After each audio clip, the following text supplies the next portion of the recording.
Hi guys, you are watching C S Atuljan classes. तो आज हम लोग देखो नया चैप्टर स्टार्ट कर रहे हैं, that is salary, income under the head salary. तो ये तो आप लोगों को पता ही है कि भाई there are 5 heads of income, 5 तरह की इनकम होती है। नंबर 1 सैलरी की इनकम, नंबर 2 हाउस प्रॉपर्टी की income, third one is PGBP, fourth one is capital gain and last one is other sources. It means income 5 तरह की होती है, जिसमें सबसे पहला हेड क्या होता है, सैलरी। तो आज हम लोग सैलरी की ही बात कर रहे हैं, income under the head salary. कैसे कैलकुलेट करना है income under the head salary, यही सब हम लोग इस वाले चैप्टर में डिस्कस करने वाले हैं। ठीक है जी। तो देखो सैलरी चैप्टर स्टार्ट करने से पहले आपको ये पता होना चाहिए कि कॉन्ट्रैक्ट ना 2 तरह के होते हैं, राइट। तो कॉन्ट्रैक्ट की बात कर रहे हैं सबसे पहले हम लोग। सैलरी चैप्टर के लिए ये डिस्कस करना ज़रूरी है। ठीक है जी। तो हम लोग स्टार्ट क्या कर रहे हैं आज, income under the head salary. लिख देता हूँ मैं, ऊपर हेडिंग डाल देता हूँ, income under the head salary, right. ठीक है। और देखो इसमें भी हम लोग क्या डिस्कस कर रहे हैं, सबसे पहले कॉन्ट्रैक्ट। कॉन्ट्रैक्ट देखो 2 तरह के होते हैं। एक तो होता है भाई कॉन्ट्रैक्ट ऑफ एम्प्लॉयमेंट,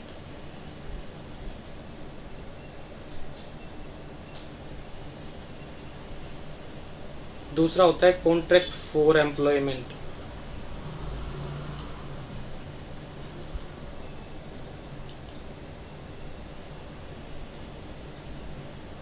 और भाई देखो इस ऑफ और फॉर में ना बहुत डिफरेंस है।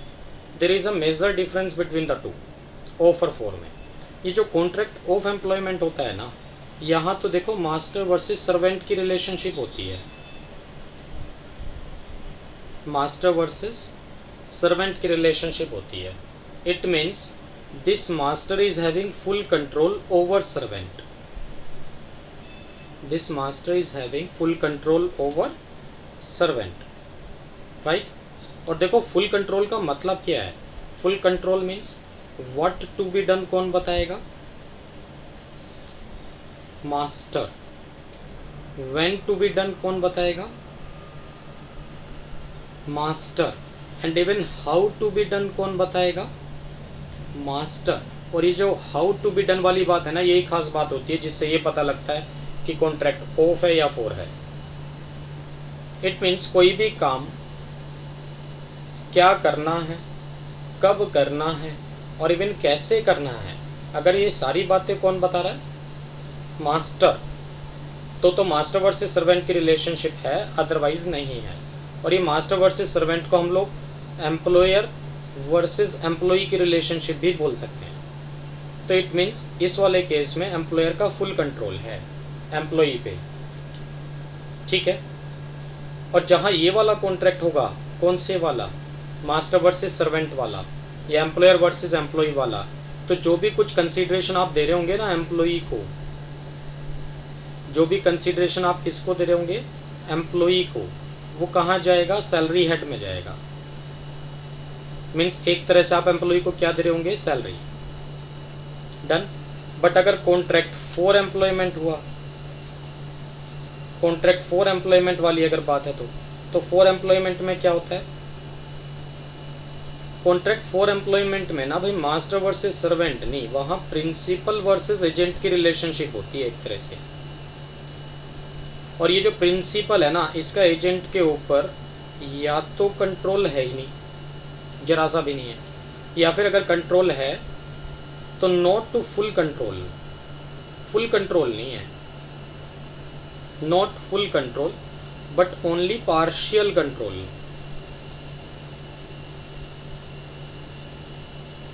Only partial control. बात समझ रहे हैं। तो प्रिंसिपल का एजेंट के ऊपर फुल कंट्रोल नहीं होता, या तो कंट्रोल होता ही नहीं, या अगर होता है तो पार्शियल है, फुल नहीं है, ठीक।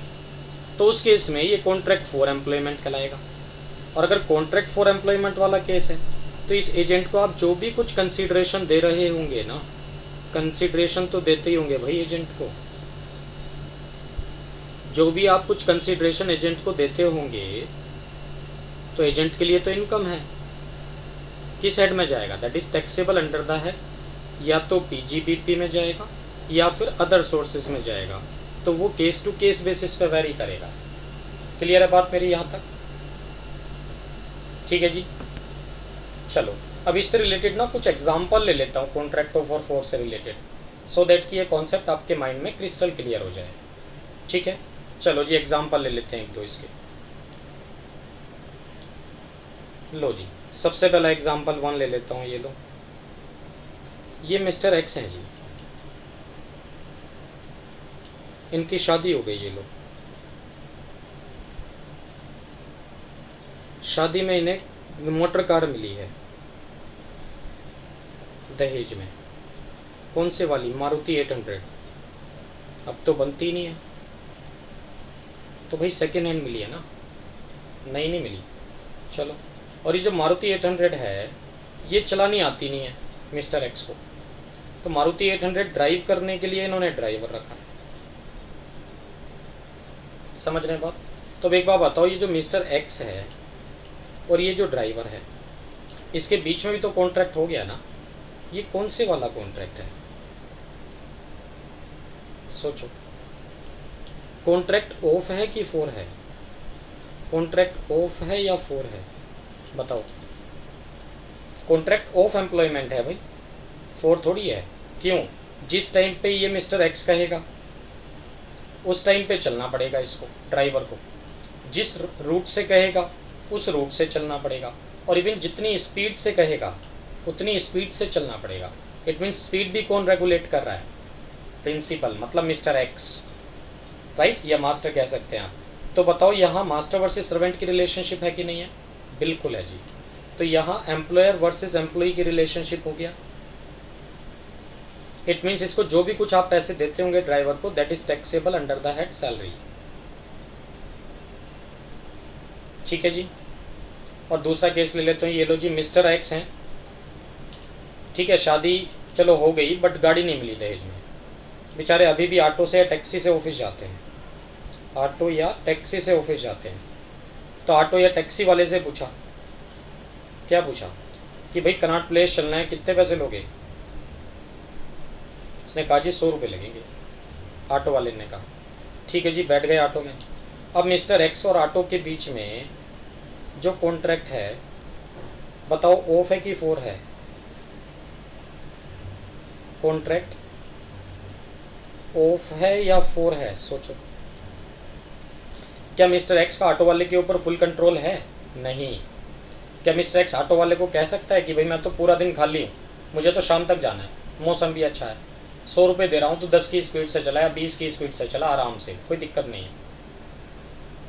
नहीं, क्योंकि ऑटो वाला जो है वो भी तो कह सकता है इसको। क्या कह सकता है? कहता है 100 रुपये में खरीद थोड़ी लिया है भाई, नीचे उतर जाओ। नहीं, ये लो अपने 100 रुपये, तो वो भी इंडिपेंडेंट है। तो यहाँ कॉन्ट्रैक्ट ऑफ नहीं है, फोर है। मिस्टर एक्स का कंट्रोल तो है बट फुल कंट्रोल नहीं है, पार्शियल है। तो कॉन्ट्रैक्ट फॉर एम्प्लॉयमेंट अगर हुआ तो ये जो 100 रुपये आप इसको दे रहे हो ऑटो वाले को या टैक्सी वाले को, तो टैक्स तो देना पड़ेगा ना ऑटो वाले को या टैक्सी वाले को। कौन सी इनकम पे देना पड़ेगा? मतलब किस हेड में जाएगी ये इनकम? ये इनकम जाएगी देखो पीजीबीपी में। तो ऑटो या टैक्सी वाले के लिए तो ये बिजनेस प्रोफेशन है जी उसका। समझ गए बात मेरी? एक केस तो ये हो गया। चलो दूसरा एग्जांपल ले लेता हूँ, एक और एग्जांपल नंबर 2। मान लो जी, अगर कंपनी की बात करूं मैं, तो भाई कंपनी में ओनरशिप अलग होता है, मैनेजमेंट अलग होता है। ओनरशिप वर्सेस मैनेजमेंट, समझते हो? ओनरशिप शेयर होल्डर्स के पास होती है, मैनेजमेंट बोर्ड ऑफ डायरेक्टर्स के पास होता है। और ये जो बोर्ड ऑफ डायरेक्टर्स हैं, मीन्स डायरेक्टर्स हैं, ये भी दो तरह के होते हैं। एक होते हैं जी होल टाइम डायरेक्टर्स, एक होते हैं पार्ट टाइम डायरेक्टर्स। ये जो होल टाइम डायरेक्टर हैं ये तो कंपनी की होल टाइम एम्प्लॉयमेंट में होंगे, ये तो कंपनी की होल टाइम एम्प्लॉयमेंट में होंगे। मीन्स कितनी कंपनी में हो सकता है एक टाइम पे? Only one company at one time, only one company at one time. एक टाइम पे सिर्फ एक ही कंपनी का डायरेक्टर हो सकता है, ठीक है? और देखो सुबह जाएगा शाम को आएगा बेचारा, जो कंपनी कहेगी वो करना पड़ेगा। तो कॉन्ट्रैक्ट ऑफ है कि फॉर है? अगर हम इस होल टाइम डायरेक्टर को कहेंगे, कंपनी कहेगी कि परसों बोर्ड मीटिंग है आ जाना भाई, तो ये मना करेगा क्या? नहीं, पहली बात तो कहने की ज़रूरत ही नहीं है, तो रोज़ आता है भाई, परसों भी आएगा, राइट, और मना तो कर ही नहीं सकता। तो मीन्स यहाँ तो कॉन्ट्रैक्ट कौन से वाला है? कॉन्ट्रैक्ट ऑफ एम्प्लॉयमेंट है। तो इस होल टाइम डायरेक्टर को जो भी कुछ कंसीडरेशन आप देते होंगे that is taxable under the है सैलरी। क्लियर है बात? तो देखो, अगर हम पार्ट टाइम डायरेक्टर्स की बात करें, ये जो पार्ट टाइम डायरेक्टर होते हैं ना भाई, पार्ट टाइम डायरेक्टर का मतलब है who is in part time employment of the company. और ये जो पार्ट टाइम डायरेक्टर है ना, ये एक टाइम पे कितनी कंपनी का डायरेक्टर हो सकता है? 20 कंपनी का। तो 20 कंपनीज लिख देता हूँ येलो में, एट वन टाइम। एक टाइम पे कितनी कंपनी का डायरेक्टर हो सकता है? 20 कंपनीज का। अब एक बात सोचो, अगर आप ऐसे वाले डायरेक्टर को, पार्ट टाइम डायरेक्टर को फ़ोन करके बोलोगे कि सर परसों बोर्ड मीटिंग है आ जाना, तो क्या पक्की बात है ये आएगा? नहीं, आ भी सकता है और नहीं भी, आ भी सकता है और नहीं भी। क्या कहेगा? सर परसों तो मुझे रिलायंस कंपनी की बोर्ड मीटिंग में जाना है, तो मैं तो वहाँ जाऊँगा, आपके यहाँ क्यों आऊँ? वो पैसे ज़्यादा देते हैं, आप कम देते हो। वो आने जाने के लिए टैक्सी भेजते हैं, आप कहते हो DTC की बस से आ जाना। वहाँ अगर नाइट स्टे करना पड़ा तो 5 स्टार होटल में नाइट स्टे भी देते हैं वहाँ, और आप लोग क्या कहते हो? धर्मशाला में रुक जाओ जी। तो मैं तो वहाँ जाऊँगा, आपके यहाँ क्यों आऊँ मैं? कह सकता है कि नहीं कह सकता है? ये भी कह सकता है सर परसों तो संडे है, मैं कहीं नहीं जा रहा हूँ, आराम का दिन है मेरा, मैं परसों नहीं आऊँगा, राइट। और साथ में धमकी भी देगा, कहता है सर मैं 19 कंपनी का और भी डायरेक्टर हूँ, सिर्फ आपकी कंपनी का डायरेक्टर नहीं हूँ, तो 2-4 दिन पहले बताया करो कम से कम। तो क्या कंपनी का फुल कंट्रोल है इसके ऊपर? सोचो, फुल कंट्रोल है क्या? नहीं जी, कोई फुल कंट्रोल नहीं है इसके ऊपर, ठीक। तो इस डायरेक्टर को भी कुछ तो आप देते ही होंगे, सैलरी, फीस, कमीशन, तो इसको ना हम लोग फीस देते हैं ऐसे डायरेक्टर को, और उस फीस को हम बोलते हैं भाई सिटिंग फीस। क्या बोलते हैं? Sitting fees. और इस सिटिंग फीस का मतलब क्या होता है वैसे? सिटिंग फीस का मतलब होता है भाई फीस पर बोर्ड मीटिंग, फीस पर बोर्ड मीटिंग। तो पर बोर्ड मीटिंग के हिसाब से इसको पैसे मिलते हैं, समझ गए बात? तो इसके लिए इनकम है कि नहीं है? बिल्कुल है जी, टैक्स तो इसको भी देना पड़ेगा। किस हेड में? ये इनकम जाती है भैया अदर सोर्सेज में, तो अदर सोर्सेज में टैक्सेबल होगी ये वाली इनकम तो, ठीक है बात? इससे कुछ समझ में आया? कॉन्ट्रैक्ट ऑफ और फॉर में डिफरेंस, ठीक है जी, यहाँ तक बात। चलो नेक्स्ट एग्जाम्पल एक और ले लेता हूँ लोग, और ज़्यादा क्लियर हो जाएगा भाई। एग्जाम्पल 3 पे आ जाते हैं। तो भाई एक तो मैं हूँ, देखो CS अतुल जैन क्लासेस, और एक आप लोग हो स्टूडेंट्स। तो बताओ, आपके और मेरे बीच में भी तो कॉन्ट्रैक्ट हुआ है। कौन सा कॉन्ट्रैक्ट है आपके और मेरे बीच में? बता सकते हो? कॉन्ट्रैक्ट ऑफ एम्प्लॉयमेंट है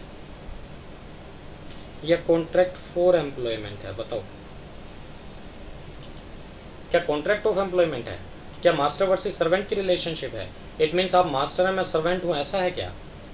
नहीं, ऐसा कुछ नहीं है भाई, राइट। आप मुझे ये तो बताओ कि कौन सा सब्जेक्ट पढ़ाना है, कब पढ़ाना है, ये भी आप ही बताते हो कि सर मैं इस टाइम पे फ्री नहीं हूँ, बट पढ़ाना कैसे ये थोड़ी बताते हो आप। ये तो मैं अपने आप डिसाइड करूँगा ना कैसे पढ़ाना है, ठीक है। तो कॉन्ट्रैक्ट ऑफ एम्प्लॉयमेंट नहीं है, कॉन्ट्रैक्ट फॉर एम्प्लॉयमेंट है। तो कॉन्ट्रैक्ट फॉर एम्प्लॉयमेंट है, तो जो भी आप मुझे ट्यूशन फीस देते हो वो कहाँ जाएगी?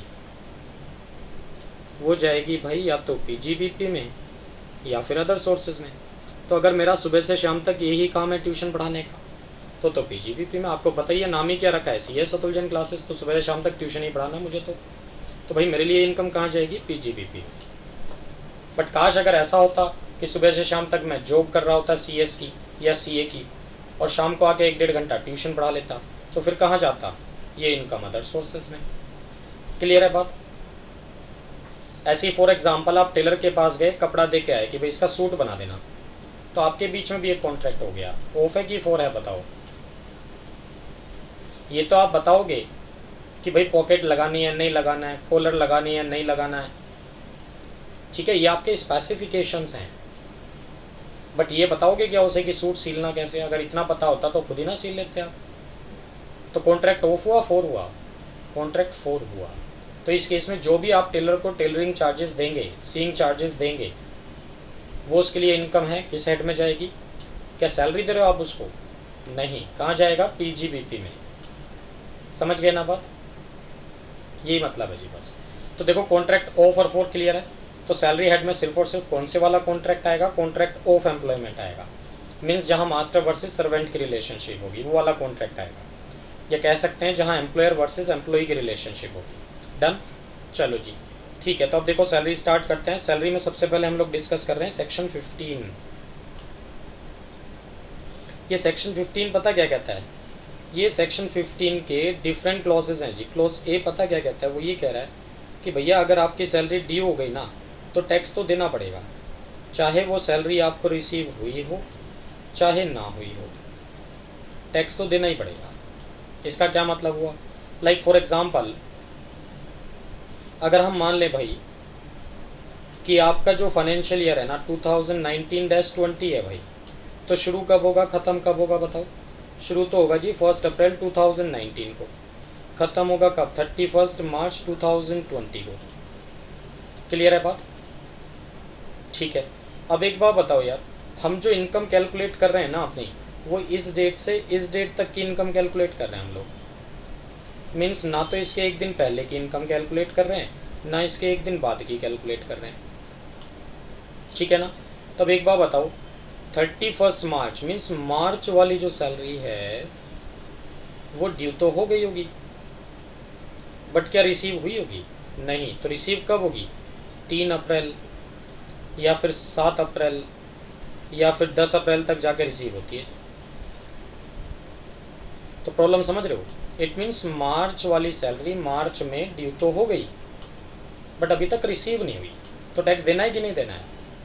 सेक्शन 15 कह रहा है भैया मार्च वाली सैलरी पे भी आपको टैक्स देना पड़ेगा, क्योंकि सैलरी ड्यू तो हो ही गई ना, ड्यू बेसिस पे टैक्स लगेगा, चाहे रिसीव हुई हो चाहे ना हुई हो, हमें मतलब नहीं है उससे, ड्यू तो हुई है ना तो टैक्स तो लगेगा। क्लियर है बात यहाँ तक? चलो जी next point, section 15 clause B क्या कहता है? इसका रिवर्स, कि भैया अगर सैलरी रिसीव हो गई ना तो भी आपको टैक्स देना पड़ेगा, चाहे वो सैलरी ड्यू हुई हो चाहे वो सैलरी ड्यू ना हुई हो। तो ये क्या कहना चाह रहा है? भैया सैलरी रिसीव हो गई तो टैक्स देना ही पड़ेगा, चाहे ड्यू हुई हो चाहे ना हुई हो। इसका मतलब ये है कि भैया कई बार क्या होता है, जैसे मार्च है, आपने ना मार्च की सैलरी तो ले ली, अप्रैल की भी ले ली, मई की भी ले ली, नहीं हो सकता? तो देखो मार्च की सैलरी तो ड्यू भी हो गई और रिसीव भी हो गई, बट अगर अप्रैल और मई की सैलरी इसने एडवांस में ले ली, एक तरह से मई अप्रैल और मई की सैलरी क्यों ले ली एडवांस में? मकान खरीदना होगा या फिर कुछ खर्चे होंगे बेचारे के, ठीक है, तो एडवांस सैलरी ले ली कि सर अप्रैल और मई की सैलरी एडवांस में दे दो, आप आगे एडजस्ट कर लेना, उसको क्या दिक्कत है उसमें? एडवांस सैलरी भी तो मिलती है, कंपनी से ले लेते हो ना आप कई बार। तो देखो मार्च वाली सैलरी तो ड्यू भी हो गई रिसीव भी हो गई, इस पर तो टैक्स देना ही देना है क्योंकि ड्यू भी हो गई वो तो। अब अप्रैल वाली और मई वाली जो सैलरी है ना, ये रिसीव तो हो गई बट ड्यू नहीं हुई अभी तक, क्योंकि अभी तक आपने काम नहीं किया, तो टैक्स देना है? कहते हैं हाँ रिसीट बेसिस पे टैक्स लगेगा। सेक्शन 15 क्लॉज भी बोल रहा है भाई सैलरी रिसीव हो गई ना तो टैक्स दो फिर। तो वो ये कहना चाह रहा है भैया इस बार अप्रैल से लेके मार्च तक, अप्रैल टू मार्च की सैलरी तो भैया ड्यू भी हो गई प्लस रिसीव भी हो गई, उस पर तो टैक्स देना ही देना है 12 महीने की सैलरी पे। बट अगर मैं बात करूं अप्रैल प्लस मई की सैलरी की, तो ये सैलरी रिसीव तो हो गई बट ड्यू नहीं हुई, कहता है इस पर भी टैक्स लगेगा रिसीट बेसिस पे, तो 2 महीने की सैलरी पे इस पर भी टैक्स दो। इट मीन्स इस साल आपको 14 महीने की सैलरी पे टैक्स देना पड़ेगा। 14 मंथ सैलरी इज टैक्सेबल। समझ रहे हैं बात मेरी? 14 महीने की सैलरी पे टैक्स देना पड़ेगा। हाँ नेक्स्ट मंथ आप 10 महीने की सैलरी पे टैक्स दे देना बस, अप्रैल और मई की सैलरी पे टैक्स मत देना। ऐसा कि नेक्स्ट मंथ की भाई 12 महीने की सैलरी पे टैक्स दोगे, फिर तो 14 और 12 26 हो जाएंगे, और 2 साल में 26 महीने होते नहीं है। एक इनकम पे 2 बार टैक्स लगेगा नहीं, ये भी बात है। तो इस साल आप 14 मंथ्स की सैलरी पे टैक्स दे दो और नेक्स्ट ईयर 12 मंथ सैलरी पे टैक्स दे देना। 12 मंथ्स नहीं, सॉरी मैंने लिख दिया है 12 मंथ्स, गलती से लिख दिया, ये 12 मंथ्स नहीं आएगा, 10 मंथ्स की सैलरी पे टैक्स देना। Next year 10 month salary is taxable. Clear है बात मेरी यहाँ तक? ठीक है जी, चलो नेक्स्ट पॉइंट पे चलते हैं। तो सेक्शन 15 क्लोज सी की बात करते हैं। जो 15 क्लोज सी है ना, ये पता क्या कह रहा है, ये बात करता है भाई एरियर्स ऑफ सैलरी की। If not taxed earlier, if not taxed earlier, इसका क्या मतलब हुआ? वो ये कहना चाह रहा है अगर आपको कुछ एरियर्स ऑफ सैलरी मिला है जिसपे पहले टैक्स नहीं लगा था, उसमें भी टैक्स देना पड़ेगा। जिसपे पहले टैक्स नहीं लगा था, क्यों नहीं लगा था? आउटस्टैंडिंग सैलरी थी। तो भाई अगर आउटस्टैंडिंग सैलरी थी तो उस पर पहले से टैक्स ड्यू बेसिस पे लग चुका होगा। तो यहाँ कौन सी सैलरी आ रही है एरियर्स ऑफ सैलरी में? यहाँ हम लोग बात कर रहे हैं इंक्रीमेंट इन सैलरी की। Increment in salary with retrospective effect. बात समझ रहे हो कुछ?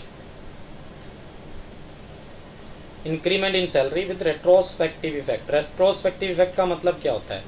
Means back date, means back date. तो कई बार एम्प्लॉइज़ की सैलरी ना बैक डेट से इंक्रीज होती है। तो लाइक जैसे गवर्नमेंट एम्प्लॉइज़ के केस में होता है कि मान लो आपकी सैलरी, आप गवर्नमेंट एम्प्लॉई हैं, 20,000 रुपये पर मंथ चल रही थी, गवर्नमेंट ने इस बार आपकी सैलरी इंक्रीज कर दी। कितना कर दिया? 25,000। और आज से नहीं, कहते हैं पिछले 2 साल पहले से। तो गवर्नमेंट क्या कह रही है? कहते हैं भाई हम आपकी सैलरी इंक्रीज कर रहे हैं 5,000 पर मंथ के हिसाब से, बट आज से नहीं, 2 साल पहले से। इसका मतलब 2 साल पहले का जितना भी डिफरेंस बनता है इस साल वो भी आपके अकाउंट में आ जाएगा। क्लियर है बात? तो भाई 5,000 पर मंथ के हिसाब से 1 साल का कितना हो गया? 60,000। तो 2 साल का कितना हो गया? 1,20,000। तो 1,20,000 भी आपके अकाउंट में आ जाएगा इस बार। क्लियर है बात? तो उस पर भी आपको टैक्स देना पड़ेगा फिर 1,20,000 पे, क्योंकि वो सैलरी ना तो पहले ड्यू हुई थी ना रिसीव हुई थी, वो एरियर्स ऑफ सैलरी है, उस पर आपको टैक्स देना पड़ेगा इस साल। Simple, done. तो ये आएगा 15 क्लोज सी में।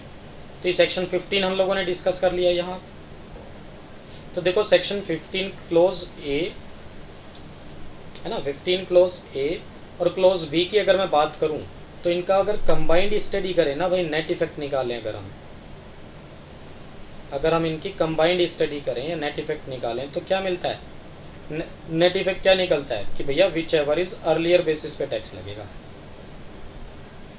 ये तो कह रहा था पहले ड्यू हो गई तो ड्यू बेसिस पे टैक्स लगेगा, ये कहता है पहले रिसीव हो गई तो रिसीट बेसिस पे टैक्स लगेगा। तो नेट इफेक्ट क्या निकला? ड्यू और receipt which ever is earlier, उस बेसिस पे टैक्स लगेगा। ठीक है जी, बात यहाँ तक। तो देखो चलो भाई अब हम लोग ग्रेडिंग सिस्टम की बात करते हैं सैलरी में। ये ग्रेडिंग सिस्टम क्या होता है देखो, सुनो जी। Grading system,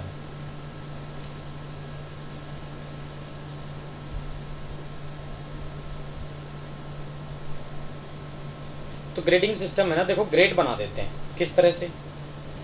like for example आपने ज्वाइन किया भाई 1 अक्टूबर 2015 को, है ना, और कंपनी ने आपकी सैलरी बताई। भाई आपने पूछा सैलरी कितनी दोगे, तो कंपनी ने बताया सर हम आपको सैलरी देंगे 20,000-500-1,000-20,000-15,000 इस तरह से ग्रेडिंग सिस्टम बता दिया कंपनी ने आपको। तो इसका मतलब क्या है? इसका मतलब है कि भाई आज आप जैसे ज्वाइन कर रहे हो ना, डेट ऑफ ज्वाइनिंग 1 अक्टूबर 2015 है आपका, तो आज आपकी सैलरी ना 20,000 पर मंथ रहेगी, और फिर हम आपको इंक्रीमेंट देंगे 500 का पर मंथ की पर एनम। सोचो कभी इंक्रीमेंट पर मंथ मिलता है कि हर महीने इंक्रीमेंट होता रहेगा? हर महीने नहीं भाई, हर साल इंक्रीमेंट होता है। तो हम आपको 500 का इंक्रीमेंट देंगे पर ईयर। कब तक? जब तक कि वो 21,000 ना हो जाए। जब आपकी सैलरी 21,000 हो जाएगी तो फिर हम आपको इंक्रीमेंट देंगे 1,000 पर मंथ का, 1,000 पर एनम का। कब तक? जब तक आपकी सैलरी 25,000 ना हो जाए। और जब आपकी सैलरी 25,000 हो जाएगी ना भाई, तो फिर आपस में बैठ के फिर से नेगोशिएट कर लेंगे एक बार, क्योंकि फिर तो आप बताओगे सर मुझे इतनी सैलरी देते हो तो मैं यहाँ रुकता हूँ, वरना मैं दूसरा ऑप्शन अवेल कर लेता हूँ। ठीक है, चलो। तो अब हमारा जो फाइनेंशियल ईयर है भाई, हमारा जो फाइनेंशियल ईयर है वो तो 2019-20 है। इसका मतलब कब शुरू हो रहा है, कब ख़त्म हो रहा है? शुरू होगा जी 1 अप्रैल 2019 को, और ख़त्म कब होगा? 31 मार्च 2020 को। तो मुझे तो सैलरी यहाँ से यहाँ तक की चाहिए, ना इसके एक दिन पहले की, ना इसके एक दिन बाद की, और इसी के बीच में सैलरी इंक्रीज़ भी होती है आपकी। तो इंक्रीमेंट कब होता है? देखो 1 अक्टूबर को। तो एक साल, देखो इंक्रीमेंट एक साल के बाद होगा ना। एक साल कैसे देखना है? फाइनेंशियल ईयर वाइज देखना है, या कैलेंडर ईयर वाइज देखना है, या डेट ऑफ ज्वाइनिंग से देखना है? डेट ऑफ ज्वाइनिंग से देखना है एक साल, ना फाइनेंशियल ईयर देखना है, ना कैलेंडर ईयर देखना है। तो डेट ऑफ ज्वाइनिंग क्या थी? 1 अक्टूबर। तो पहली बार इंक्रीमेंट कब मिलेगा? 30 सितंबर 2016 को। तो कैसे कैलकुलेशन करेंगे? देखो सुनो मेरी बात भाई। 1 अक्टूबर 2015 से 30 सितंबर 2016 तक आपकी सैलरी रहेगी जी 20,000। डन। फिर 500 का इंक्रीमेंट होगा, कब से?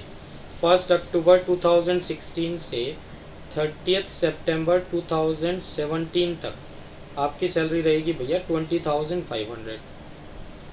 फिर 1 अक्टूबर 2017 से 30 सितंबर 2018 तक आपकी सैलरी रहेगी भैया 21,000।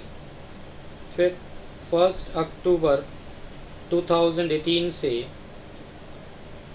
30 सितंबर 2019 तक आपकी सैलरी रहेगी जी 22,000। फिर 1 अक्टूबर 2019 से और जी 30 सितंबर 2020 तक आपकी सैलरी रहेगी भैया 23,000। इतने में काम हो जाएगा या और चाहिए? देखो मुझे चाहिए 31 मार्च 2020 तक, और ये आ गया 30 सितंबर। हाँ तो हो जाएगा काम आराम से। डन। अब एक बात सोचो, मुझे जो सैलरी चाहिए वो इस डेट से इस डेट तक की चाहिए भाई, और बीच में डेट ऑफ इंक्रीमेंट भी आता है। डेट ऑफ इंक्रीमेंट क्या होता है इनका? 1 अक्टूबर को इंक्रीमेंट होता है हर साल। तो इस बीच में अक्टूबर कब आया होगा? 19 में कि 20 में? 19 में, राइट। तो यहाँ से यहाँ तक की सैलरी देखो, 1 अक्टूबर 2019 के बाद देखो, तो 1 अक्टूबर 2019 के बाद तो भैया इनकी सैलरी 23,000 हो गई थी। ठीक है, तो यहाँ से यहाँ तक कितनी सैलरी है? 23,000 है। कितने महीने की देख लो, अक्टूबर नवंबर दिसंबर जनवरी फरवरी मार्च, 6 महीने की सैलरी हो गई है। और इससे पहले कितनी सैलरी रही होगी ये वाली? 23,000 से पहले ये रही जी लो 22,000 रही होगी। तो यहाँ से यहाँ तक सैलरी कितनी हुई जी? 22,000 इंटू कितने महीने की बनेगी? अप्रैल टू अक्टूबर, और अक्टूबर काउंट नहीं करना है, सितंबर तक लेना, तो 6 मंथ्स की ही ये बनेगी। तो ये वाली सैलरी कितनी आई भाई? तो ये वाली सैलरी कितनी आई जी? 22,000 इंटू 6, ये आ गई जी 1,32,000 की। और भाई ये वाली सैलरी कितनी आ गई? 23,000 इंटू 6, 138,000। दोनों को ऐड कर दूँ तो कितना सैलरी हो जाता है? 138 प्लस 132, ये होता है जी 2,70,000। 2,70,000 की सैलरी पे टैक्स देना पड़ेगा आपको इस साल। बताओ बात क्लियर है क्या? ठीक है, ये था ग्रेडिंग सिस्टम। अब इस ग्रेडिंग को सिस्टम में भी ना क्वेश्चन कई बार घुमा के पूछ लेते हैं। कैसे घुमा के पूछते हैं? लाइक फॉर एग्जांपल, ये मान लो ये क्वेश्चन नंबर 1 था जी, है ना, ग्रेडिंग सिस्टम वाला। ये क्वेश्चन नंबर 1 मान लेता हूँ मैं इसको। क्वेश्चन नंबर 2 पे आ जाओ। क्वेश्चन नंबर 2 में क्या कह रहा हूँ देखो, assume in question number 1 that salary becomes due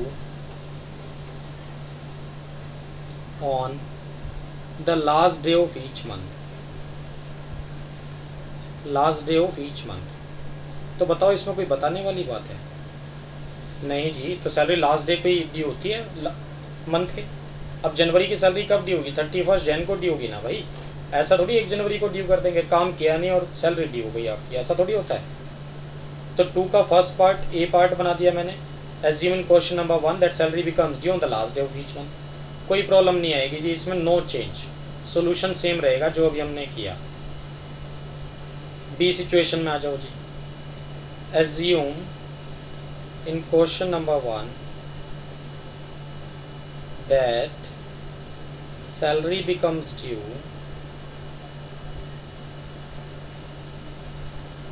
on the first day of each month। बताओ जी ऐसा कभी होता है? First day of each month means जनवरी की सैलरी कब ड्यू होती है? कहता है 1 जैन को ड्यू हो जाती है जी। जनवरी की सैलरी 1 जैन को ड्यू हो जाती है, मतलब जनवरी में काम तो किया नहीं, सैलरी पहले ड्यू हो गई आपकी। तो ऐसा प्रैक्टिकली नहीं होता, एग्जाम में क्वेश्चन बना के दे सकता है वो आपको, तो हमें तो भैया क्वेश्चन हैंडल करना है, जैसे भी बना के देगा वो। तो जनवरी की सैलरी 1 जैन को ड्यू हो रही है, इसका मतलब जनवरी की सैलरी ड्यू तो अभी भी जनवरी में ही हो रही है ना, इसमें भी कोई चेंज नहीं आएगा जी, सोल्यूशन सेम रहेगा,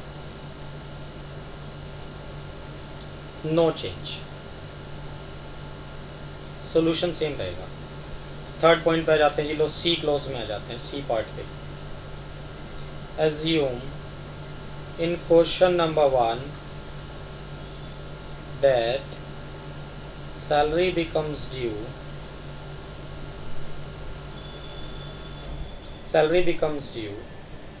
in the mid of each month, in the mid of each month। तो क्या कह रहा है? सैलरी महीने के बीच में ड्यू होती है। तो लाइक जनवरी की सैलरी कब ड्यू हो जाती है? 15 जनवरी को। अगेन जनवरी की सैलरी ड्यू तो भैया जनवरी में ही हो रही है ना अभी भी, नो चेंज, कोई चेंज नहीं आएगा इस केस में भी, solution will remain the same. चलो जी डी पॉइंट में आ जाता हूँ, ये लो D point. Assume in question number 1 that salary becomes due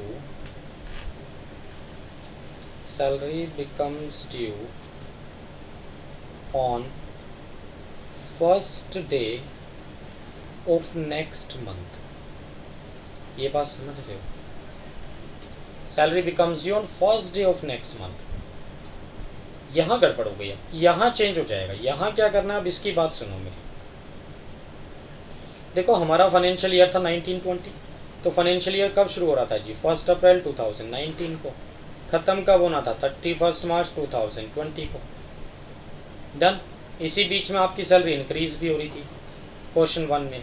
कब? 1 अक्टूबर को सैलरी इंक्रीज होती थी जी, 1 अक्टूबर 2019 को इंक्रीमेंट हुआ होगा। अब वो क्या कहना चाह रहा है, देखो डी पार्ट में कहते हैं salary becomes due the first day of next month. It means ये जो मार्च वाली सैलरी है ना भाई, मार्च 20 की, ये ड्यू कब हुई होगी? ड्यू तो हुई होगी 1 अप्रैल 2020 को। और रिसीव कब हुई होगी? रिसीव तो जाके अराउंड 10 अप्रैल के आसपास हुई होगी भाई। इसका मतलब क्या हुआ? मार्च की सैलरी ना, मार्च की सैलरी मार्च में ना तो ड्यू हुई, neither due and NOR received. बात समझ रहे हो? नाइदर ड्यू नोर रिसीव, ना ड्यू हुई ना रिसीव हुई। तो इस बार मार्च की सैलरी पे तो आपको टैक्स देना ही नहीं है। मार्च की जो सैलरी है वो तो नॉट टैक्सेबल हो गया, क्यों? मार्च की सैलरी मार्च में ना ड्यू ही ना रिसीव।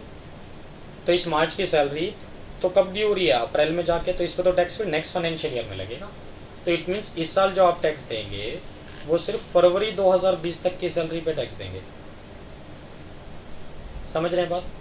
ठीक है। अब एक बात और है भाई, एक बात यह है, देखो जब हमेशा ही ऐसा होता है कि मार्च की सैलरी अप्रैल में ड्यू हो रही है, तो पिछली बार वाले मार्च का भी तो ये रहा होगा। तो मार्च 2019 वाली सैलरी कब ड्यू हुई होगी? जाके 1 अप्रैल को। और रिसीव कब हुई होगी? 10 अप्रैल को। तो मार्च 19 की सैलरी पे टैक्स आपने 18-19 में तो दिया नहीं होगा, इसका मतलब तो 19-20 की इनकम में काउंट होगी भाई। ठीक है, तो 19-20 की इनकम में काउंट करूँ तो इसका मतलब मार्च 19 की सैलरी पे टैक्स आप इस साल देंगे, है ना। लो जी एरो बना के नीचे तक ले आता हूँ इसको। मार्च 19 की सैलरी पे आप टैक्स इस साल देंगे। तो ये कैलकुलेशन इस बार क्या बनी कि इस साल जो आप टैक्स देंगे ना 1920 में, मार्च 19 से लेके फरवरी 2020 तक की सैलरी काउंट करेंगे। और बीच में आपको पता ही है इंक्रीमेंट भी होता है जी, कब? 1 अक्टूबर 2019 को। तो यहाँ से यहाँ तक आपकी सैलरी कितनी थी, चेक कर लो एक बार।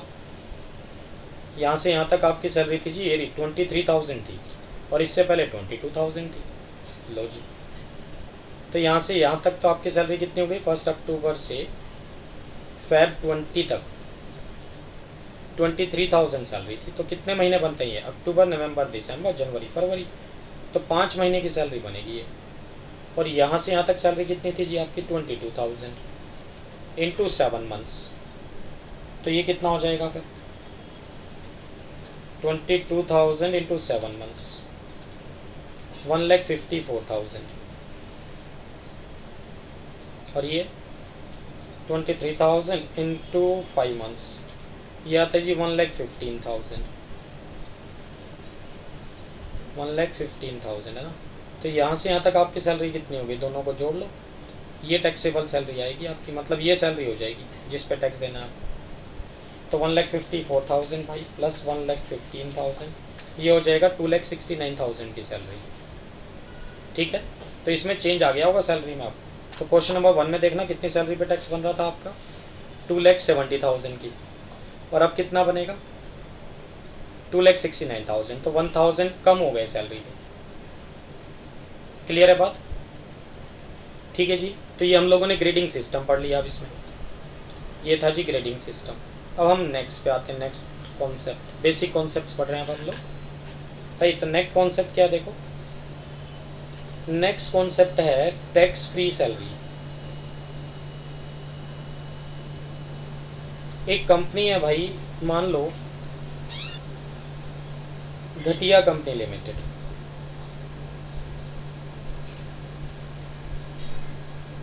ठीक है जी। इस कंपनी में ज्वाइन किया है नया नया किसने? मिस्टर होपलेस ने। ठीक, कंपनी ने इसको कहा कि भाई हम आपको सैलरी देंगे। कितना सैलरी देंगे? कहते हैं जी हम आपको ना 50,000 पर मंथ सैलरी देंगे। ये बंदा ना मिस्टर होपलेस सैलरी सुन के डर गया। कुछ लोग ऐसे भी होते हैं भाई, सैलरी सुन के डर गया। क्या डर गया? कहते सर आप मुझे 50,000 रुपये महीना सैलरी दोगे, तो ये तो साल की 6 लाख रुपए सैलरी हो जाएगी। और 6 लाख रुपए सैलरी हो जाएगी तो मुझे तो टैक्स भी बहुत देना पड़ जाएगा इसमें। मैं तो 20% वाले स्लैब में पहुंच जाऊंगा। मैं नहीं करता, जो वो मना कर दिया जी सीधे सीधे। किसने?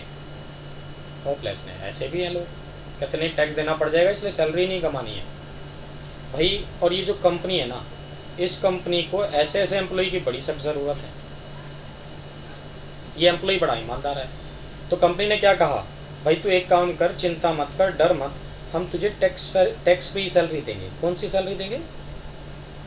टैक्स फ्री सैलरी देंगे। और बता, तो टैक्स फ्री सैलरी का मतलब क्या? घटिया कंपनी लिमिटेड ये कहना चाह रही है कि टैक्स देना ही नहीं है इस सैलरी पे? तो भाई ये घटिया कंपनी लिमिटेड कौन होती है ये बोलने वाली? तो इसका मतलब ये हुआ कि टैक्स तो देना है, बट इसकी सैलरी पे, मिस्टर होपलेस की सैलरी पे भी टैक्स कौन दे देगा? Tax will be paid by company. ये मतलब हुआ इसका, tax will be paid by company. ठीक है, तो ये जो इनकम टैक्स ऑफिसर है ना भाई, इनकम टैक्स ऑफिसर पहुंच गया इसके पास। किसके पास पहुंच गया फिर भी? मिस्टर होपलेस के पास। बताओ, उसने तो बेचारे ने फूक फूक के कदम रखा था, कहते नहीं मैं नहीं टैक्स वैक्स के चक्कर में पड़ता। बट इनकम टैक्स ऑफिसर फिर भी पहुंच गया इसके पास। किसके पास पहुंच गया? होपलेस के पास। और क्या कह रहा है जाके?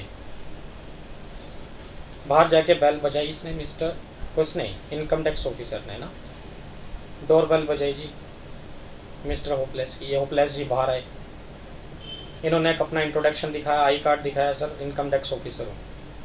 मिस्टर होपलेस कह रहे हैं मैंने तो सैलरी वैलरी पे टैक्स तो कंपनी ने दे दिया था ना भाई, तो क्यों आए फिर आप यहाँ? तो ये कह रहे हैं इनकम टैक्स ऑफिसर, कहते हैं अंदर तो बुलाओ, आराम से बैठने तो दो, बात ही तो करनी है आपसे। तो बुलाया, अंदर बिठाया, चाय भी पिलाई जी।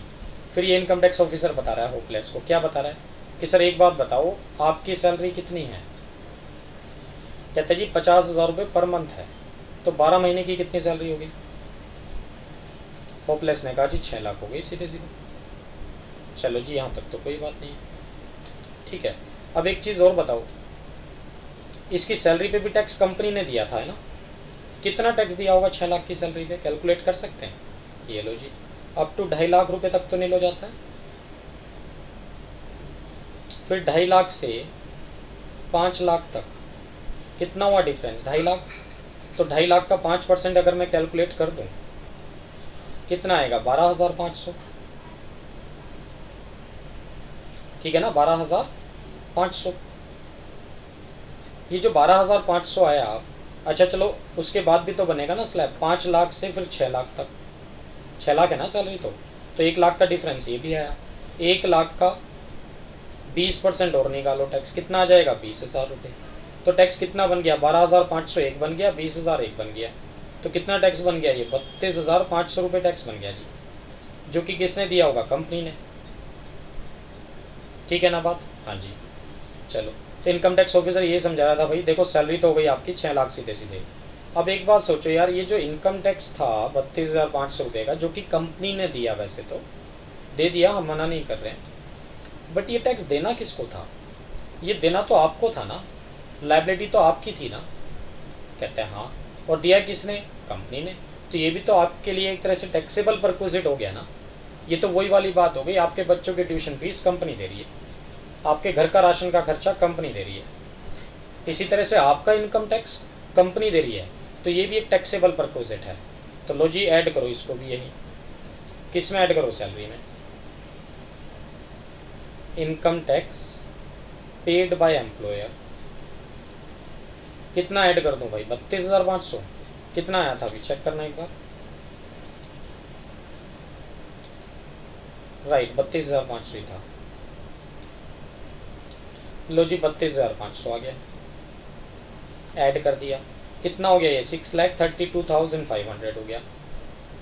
ठीक है, अब ये ग्रॉस सैलरी आ गई आपकी एक तरह से। डन। अब इस ग्रॉस सैलरी पे टैक्स कैलकुलेट करो। मैं अभी डिडक्शन की बात ही नहीं कर रहा हूँ, डिडक्शन मैंने क्योंकि अभी आपको पता ही नहीं है। तो कानून कह रहा है आप 6,32,000 पे टैक्स कैलकुलेट करो जी, कितना आता है निकाल लो जी फिर से। अप टू 2.5 लाख तक तो नील, और 2.5 लाख से 5 लाख तक, 2.5 लाख का 5% कितना बनता है? 12,500। ठीक है, और फिर 5 लाख से जितना भी ज़्यादा होगा भाई, 5 लाख से 6,32,500 तक, तो 1,32,500 हो गया ना ये। 1,32,500 का कितना निकाल दो? 20%, 26,500 आ गया। ऐड कर लो जी, कितना आ गया? 26 और 12 38, 38 और 1 39,100 रुपये आ गया। कहते देखो टोटल टैक्स ना एक तरह से 39,100 बनता है। इसमें से अब माइनस कर लो टैक्स पेड बाय एम्प्लॉयर, कितना दिया था टैक्स पेड बाय एम्प्लॉयर? 32,500। तो कहता है वो माइनस कर लो, बैलेंस पे टैक्स जमा, बैलेंस टैक्स जमा करा दो बस अब आप। तो 39,100 माइनस 32,500, ये आता है जी 6,600 रुपये। तो कहता है बस 6,600 रुपये टैक्स देते हो आप। तो इन शॉर्ट बात ये हुई कि आपका जो इनकम टैक्स था वो कंपनी ने दिया, ये भी एक तरह से टैक्सेबल परक्विजिट है, उस पर भी टैक्स देना पड़ेगा, वो भी आपकी सैलरी में जुड़ेगा, ये बात है इसमें। ठीक है, तो ये हमने बात की अब टैक्स फ्री सैलरी की। अब हम बात करते हैं देखो सरेंडर ऑफ सैलरी की। ये लो जी, सरेंडर ऑफ सैलरी।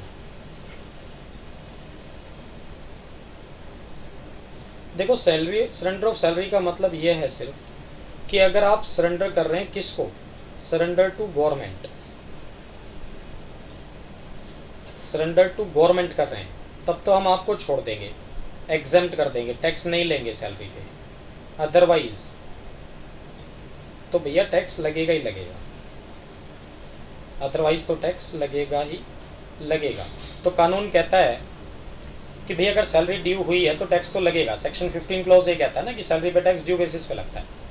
तो मान लो हमारी कंपनी ना लॉस मेकिंग कंपनी है जी, ठीक है, तो हमारी कंपनी में जितने भी एम्प्लॉइज़ हैं ना, उन सब ने ये सोचा है यार क्यों ना हम एक एक महीने की सैलरी सेक्रीफाइस कर दें या वेव कर दें। तो सब एक एक महीने की सैलरी सेक्रीफाइस करेंगे या वेव करेंगे, तो कंपनी के पास फंड्स आ जाएंगे। फंड्स आ जाएंगे तो क्या पता कंपनी वापस रनिंग कंडीशन में आ जाए, वरना तो कंपनी बंद हो जाएगी यार, सब भूखे मर जाएंगे। तो सब एक एक सारे एम्प्लॉइज़ एक एक महीने की सैलरी छोड़ रहे हैं। बट कंपनी प्राइवेट एम्प्लॉई है, प्राइवेट कंपनी है, याद रखना। प्राइवेट सेक्टर में है, मतलब चाहे प्राइवेट कंपनी हो चाहे पब्लिक कंपनी हो, गवर्नमेंट एम्प्लॉई नहीं है आप, राइट। तो इनकम टैक्स एक्ट क्या कह रहा है कि भैया छोड़ रहे हो आप, छोड़ते रहो, आप वेव करते रहो, हम नहीं छोड़ेंगे, हम तो टैक्स आपसे पूरा लेंगे। समझ रहे हैं बात? तो जो सैलरी आपने वेव कर दी लॉस मेकिंग कंपनी को, उस पर भी टैक्स लगेगा क्योंकि सैलरी ड्यू तो हुई है। ठीक है जी बात। तो इसका मतलब एक बार अगर सैलरी ड्यू हो गई तो टैक्स तो लगेगा ही लगेगा, चाहे पढ़ी आप उसके बाद उस सैलरी को वेव कर दो। डन। ये थे देखो बेसिक कॉन्सेप्ट्स जो हम लोगों ने आज डिस्कस किए।